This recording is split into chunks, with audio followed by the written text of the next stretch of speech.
With the implementation of what's been agreed, and indeed the meeting on the 17th would then really focus on an assessment of what we've done between now and then.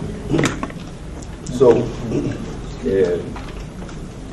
I'm really making this point because this is the agreement that we finished the discussions about the things that have been concluded. We are faced now with the challenge of moving ahead in terms of the matrix that we've agreed. D-Day, this is D-Day, then D-Day plus 1, D-Day plus 2, D-Day plus whatever. We have to follow all of this and do whatever is necessary. In that context, I should say that as we understand it, General Imad and General Paul have been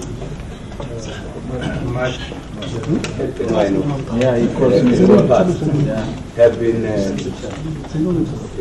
acting, doubling up, both as technical committee and as joint secretariat.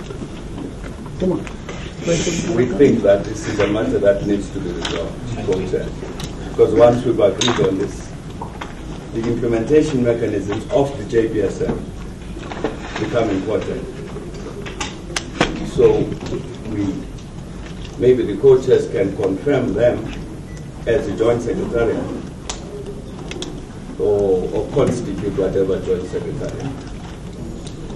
But it's going to be necessary. What is the body that then takes care of the secretarial work of the JPSM as it has been agreed? It becomes an agent now. So it's something that will have to be resolved. I'm not saying we can discuss it. It's not a complicated. General Abubakar has promised to chair the joint secretariat. But it's a matter that we think needs to be solved out, because somebody needs to follow up on what the JPSM does in the context of the agreements that we have signed. So what we would request there for now is that the co-chairs and the President Abubakar here should then sign and initial these documents which we've agreed. Welcome. The people you see here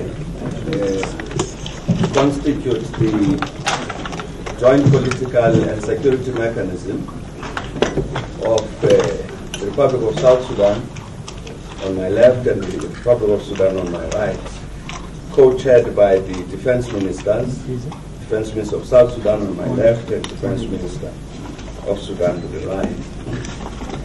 Now, the joint political and security mechanism has been discussing the implementation of the agreements that were signed in September last year. I'm sure you are familiar with those agreements.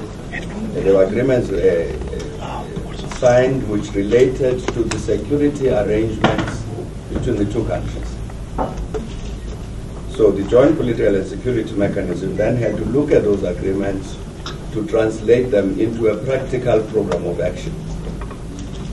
Now, so the JPSM has had meetings in December, has had meetings in January, has had meetings now to work on that practical program of implementation.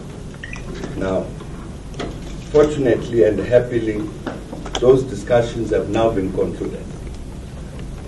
Under the leadership of the co-chairs, the defense ministers, the joint political and security mechanism has finalized its work with regards to the program to be followed to implement the agreement, security agreements that were signed in September last year.